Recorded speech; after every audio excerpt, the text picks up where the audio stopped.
And in the 7 o'clock hour, just after 7, we had an abbreviated and abridged conversation. It was the Cliff Notes chat with the governor of Louisiana, John Bel Edwards. What, you're grinding your teeth? Stop. That's not good. I had more questions for him, and it got screwed up, but we'll get him back. I'm going to reschedule him. Governor John Bel says, and we did ask him about this. In fact, it was during this answer that the phones went out. Mm-hmm. Governor John Bel says he might be forced to call a special session for the Louisiana legislature if the mid-year budget hole is $300 million or larger. Do you think if it's $299.99? Mm-hmm. Special sessions coming, Robert. Trust me. They can't raise any taxes during this session. They got to have a special session. Mark my words. They're going to have at least 2 special sessions. They're going to be down there for they were down there 19 weeks last year. Mark my words. It'll be at least 12 weeks. I got a house in Baton Rouge. Any lawmakers want to rent it?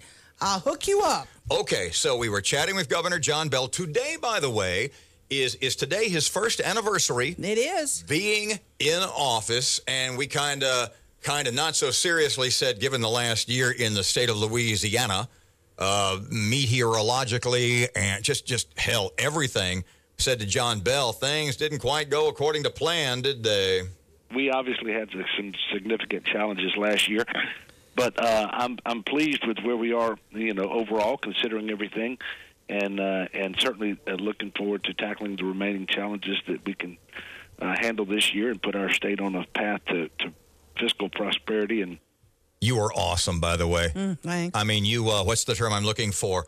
Because I can't say what I was instinctively going to say. You manned up. Your testosterone level was high. I got some. You said to the governor, you said, don't want to pay anymore. I'm done. You practically screamed at him.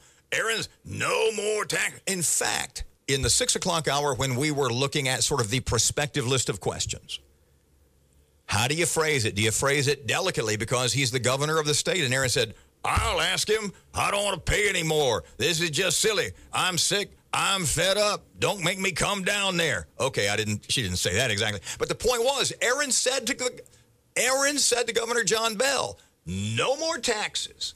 And I can't be the only one that says that. People across the state are fed up. They say no more taxes. People want their TOPS funded as well. They want roads and bridges built. They want to be able to keep their hospitals open and deliver education and house inmates and all of those things. And so I listen to those people as well, and we have to get the balance right. Then where's the money go? Tell the story. Can you tell the story in 2 minutes?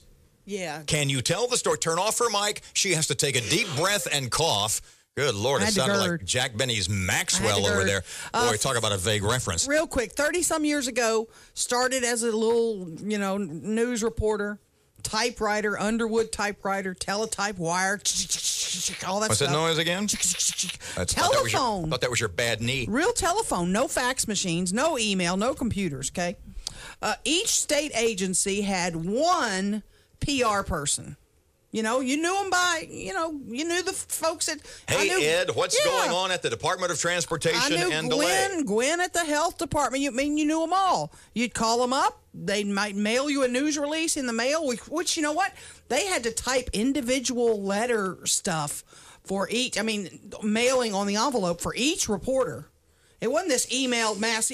Anyway, send that to every reporter in the state would get this mailing. You might call and say, hey, I would like to talk to the boss, or can you set up an interview? She'd say, I'll get back to you. She'd call me back the next day or that afternoon. Yeah, he or she can do it, blah, blah, blah, blah, blah. This was work intense. This wasn't send out a mass email. I email you back. We set up an interview. It's all done. Bada bing. In 1980, you didn't get a blast. No, you didn't get an e-blast. You didn't get these stats and this spin doctor BS. Well, now, fast forward the clock 30 years forward, now you don't have one state government PR spin doctoress. Each department has like 6 or 8 of them. You have somebody in charge of media, somebody in charge of marketing, somebody in charge of digital, somebody in charge. Come on. We didn't have somebody in charge of the typewriter in 1980. We didn't have somebody in charge of the phones in 1980. We didn't have somebody in charge of the mail. One person should be able to handle all of the public relations problems and issues within each department. So the point you're making is... The point you're making is, if you want to know where the money is going, and this is based on your personal experience. This is not second or third hand story. And they're spinning the information so that you get, this BS And stuff. so when you ask the question, when I say, where does all the money go?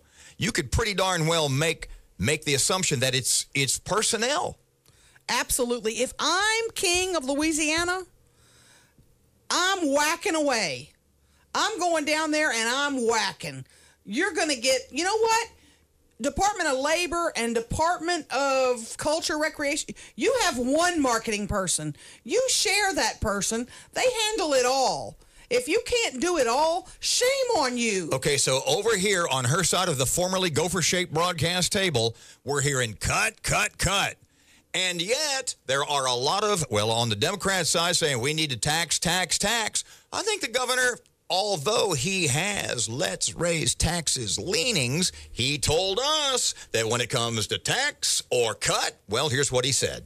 Yeah, I believe in a balanced approach. It's all part of the challenge because while people tell you they don't want to pay more, and I certainly understand that, they also don't want certain things cut. So what you're telling me, without a doubt, Erin McCarty says, what is it, when the Pope speaks ex cathedra in the Catholic Church, it's the rule, it's the gospel, no pun intended, but that's how it's going to be. So Erin McCarty sitting there is speaking Erin cathedra that there will be a special session to raise taxes, at least to attempt to do so. Absolutely. And a gas tax, guess who that hurts the worst? Governor John Bel Edwards and the Democrats' constituents.